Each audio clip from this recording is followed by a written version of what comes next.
Have you ever puzzled over what gift you'd like to buy for a friend? Especially somebody whom you're not sure what they would like. Nothing in the shopping mall sort of catches your eye. They don't seem to want anything because they've got everything. Well, here's an idea that I'd like you to ponder. And it's not expensive. It may sound a bit corny, but I think it may work. This gift really has tremendous value. And it doesn't have a price tag. And it can't be lost, nor can it be stolen. And it'll never be forgotten. And you don't have to worry about its size or it not fitting. It has no age limit. And it really fits every personality. The gift that I'm talking about is you. You're going to give yourself away. Here's my text for today's lesson, found in Matthew 25, verse 40. Jesus is speaking. He's talking about somebody who's going to give himself away. Here's what he said. Whenever you give yourself, that self of yours, to a brother of mine, to somebody that's overlooked, somebody that's ignored, you're giving it to me.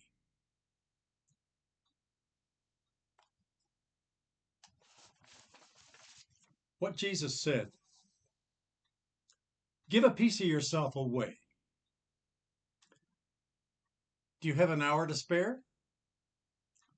Give it to somebody that needs you. Did your wife cut her finger on that soup can? Give her a hug after you've done the Band-Aid. There's somebody that you know that's been laid aside. Go give them a visit. Somebody that's sick that you know. Take them a meal. You know somebody that just lost a loved one. Send them a word of compassion. You know that one who's been overlooked and forgotten? Why don't you surprise them with a milkshake? Whenever you give that self of yours to a brother of mine, said Jesus, you did it for me.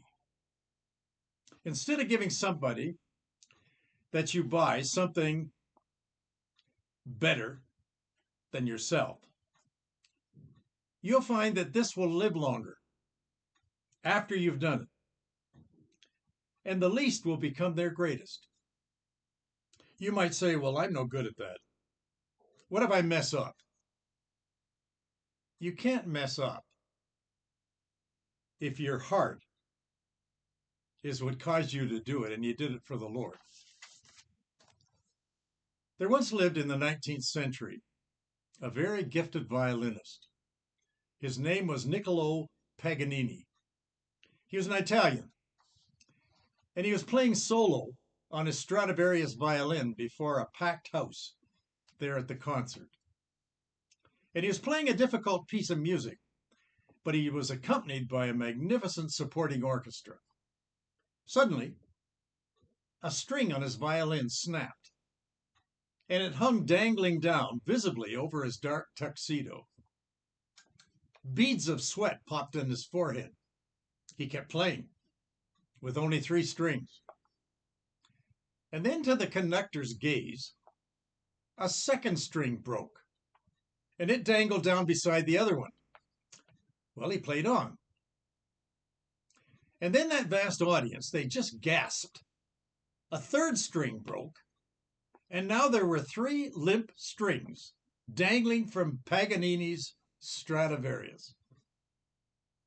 He couldn't do a thing about it. So he just played on. He completed that difficult composition with only 1 string remaining on his violin. And when he finished, the audience seeing this, they sprung to their feet, and the hall filled with shouts and screams. Paganini held a Stradivarius high over his head so everybody could see it. The conductor could only shake his head in silent amazement. Anyone less than Paganini, they would have quit, stopped the performance, get their secondary instrument, and start all over again. The piece would be destroyed if he did, and the performance would be flawed. Just one string was all the audience needed. And Paganini gave everything that he had into that one string. He gave himself. Well, that's what I mean by giving yourself to somebody else when you give it away. Dr. Viktor Frankl, at the beginning of World War II in Germany, he was marched into the Gestapo courtroom. He was a doctor.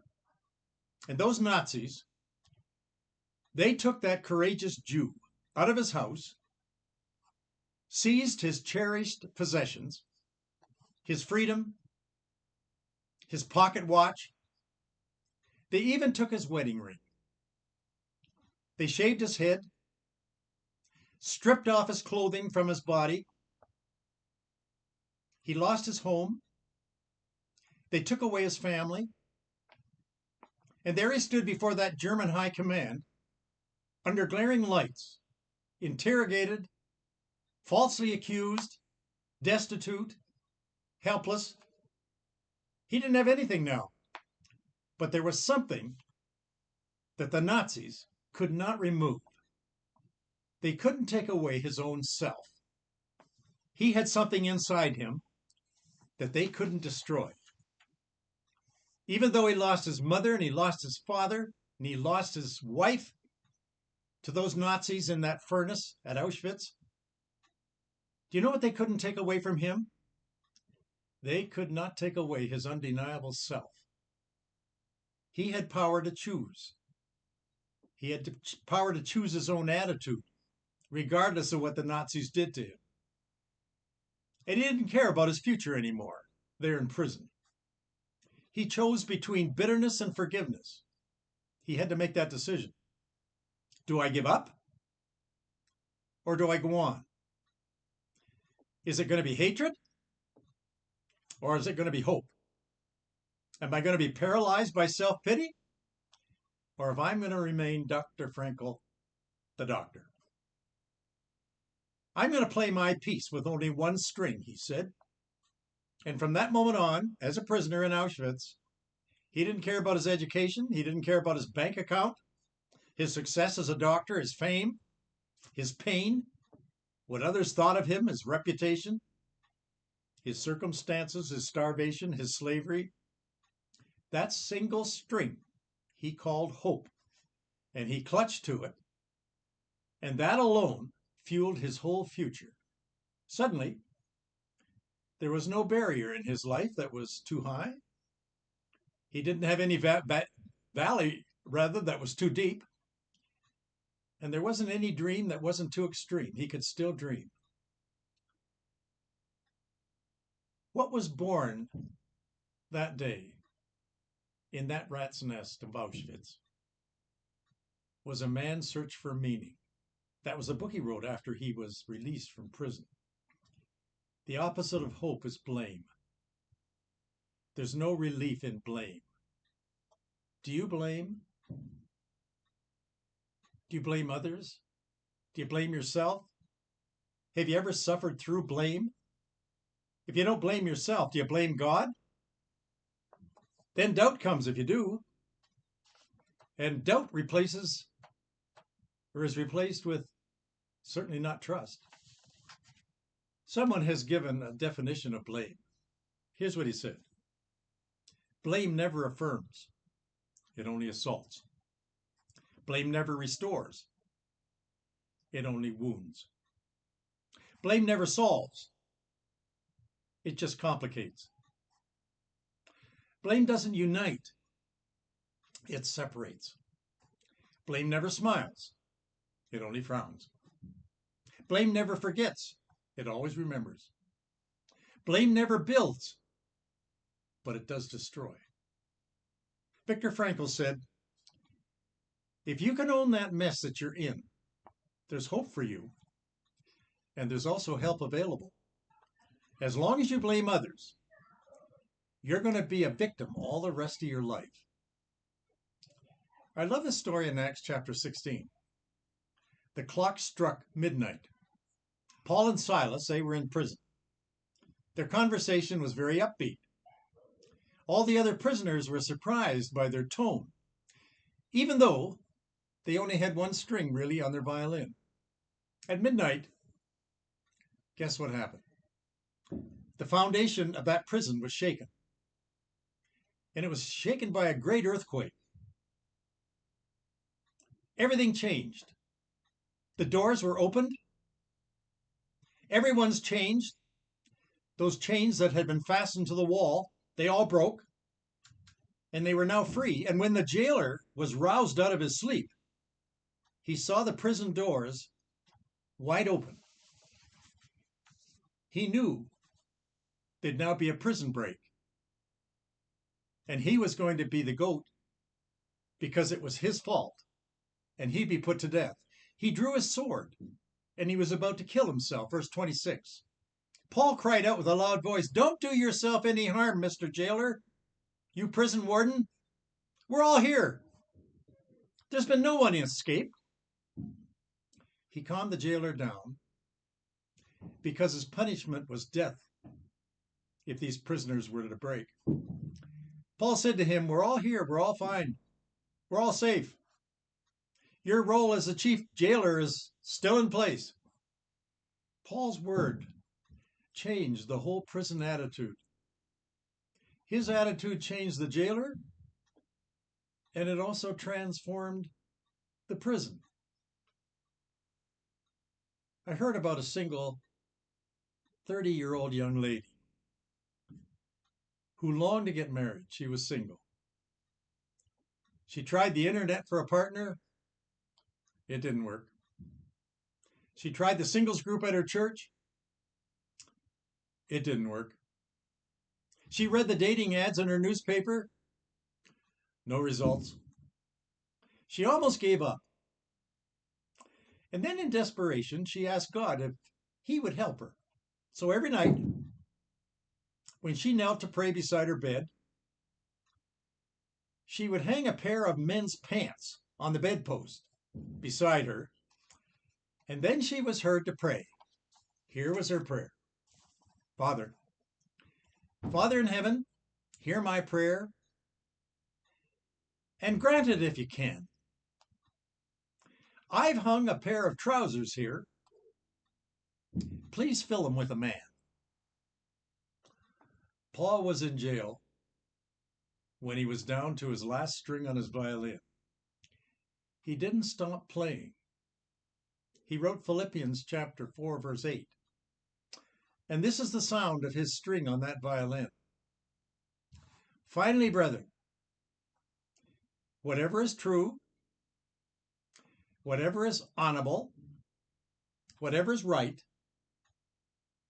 whatever is pure, whatever is lovely, whatever is of good repute, if there's any excellence, if anything is worth praise, let your mind dwell on these things.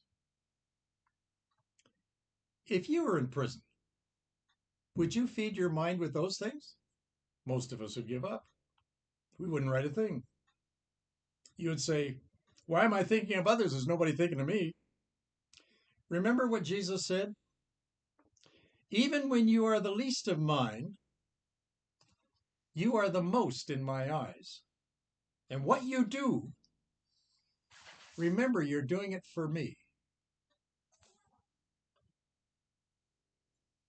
If there was a match for what Jesus said,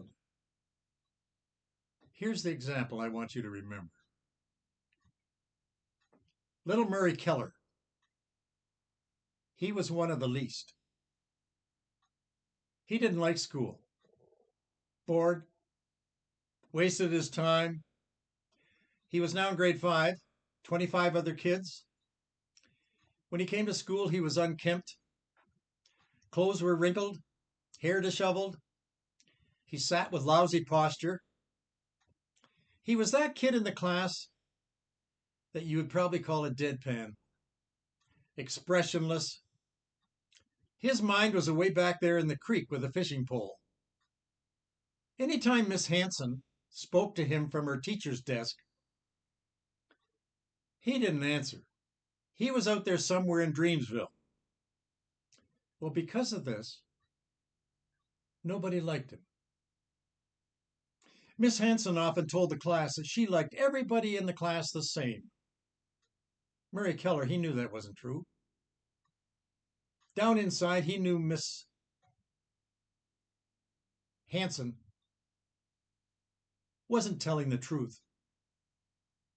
The reason he could tell, when she marked his paper, he was the only one in the class that got paper marked with a red pencil. All the others were marked with a blue pencil. And at the top of the paper, there was always this big F, scribbled almost with a flare, and it meant failure. She seemed to take great delight in giving him that mark in red pen. And that was really uncalled for, because she had in the drawer of her desk all his school records from the very beginning when he started in kindergarten in grade 1. In grade 1, it said, Murray Keller, he shows promise with his work, but he has a poor home environment. Grade 2, we believe Murray could do a lot better. His mother is seriously ill at home. He receives little help with his homework.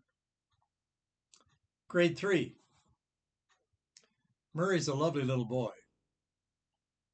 but he's acting too old for his age. He seems to be too serious. He seems to be a slow learner. His mother died this year. Grade 4, Murray appears to be slow, although he's very well behaved. His father shows no interest in his homework.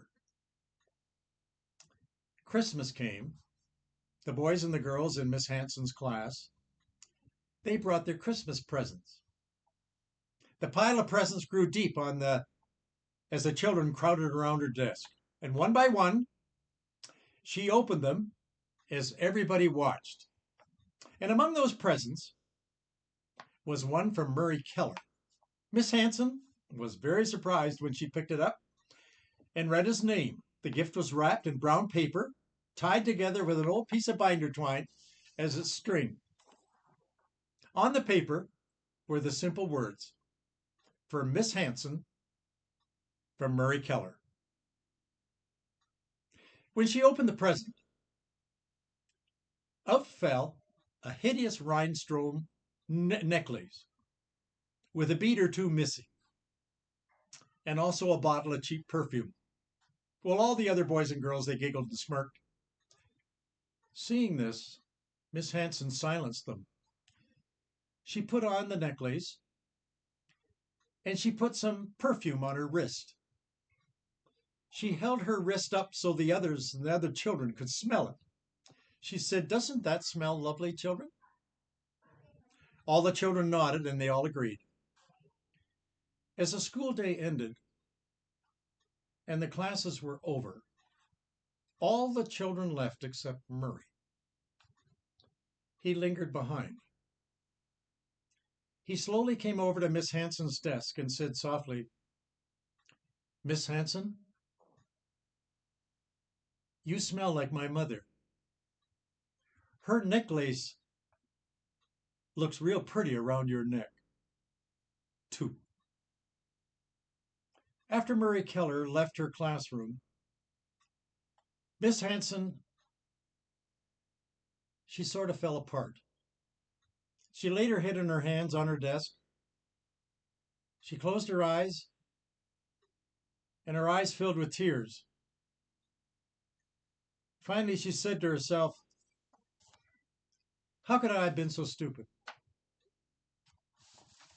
She got out her pen, and she wrote Murray Keller's father a letter there at the desk. And she gave that father, whom she had never met, a gift. She gave herself. The class in the morning, she saw that little broken boy again, who had been overlooked and ignored, come in and take his seat. But she told the father in that personal letter what a fine young son he had, and that she was going to do all she could for him to succeed. Well, that next day, when the children all came to school, they were welcomed by a different teacher. There before them was a new self. That old self had disappeared. She could now play a brand new tune, even though it was only on one string on her violin. But this time, it was her violin. Never again would there be in her classroom a Murray Keller with a big red F on his paper. She wanted every student from then on who left her class, especially the slow ones, especially like Murray, what they learned was going to live on long after they had left the class. And they were going to get a good review every time they sent a paper in because she got rid of her red pencil. Everything from here forth was going to be in blue. By the end of the school year, Murray, he showed surprising improvement. He caught up with most of the other students, and he even moved ahead. Then over time came the letters from Murray Keller to his teacher, Miss Hanson. Dear Miss Hanson, I want you to be the first to know. I'm going to be graduating second in my class from high school. Love, Murray Keller. 4 years later comes another note. Dear Miss Hanson, I've just been told that I'm going to be graduating first in my class. University has been really tough, but I like it. Love, Murray Keller. 4 more years pass. Dear Miss Hanson, today you can call me Murray Keller, MD, medical doctor. I want you to be the first to know. Next month, I'm getting married. But I want you to come and sit where my mother would sit if she were still here with me and still alive. You're my only family that I have now. Dad died last year. Love, Murray Keller. Do you remember back where I started this lesson? What can I give as a gift? Try giving something that they can't buy. Something that's going to keep on giving long after you're gone.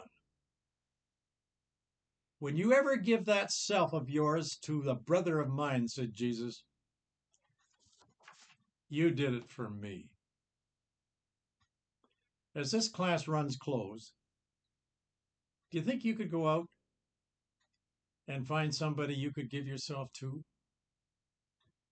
I can guarantee it'll come back bubbling over.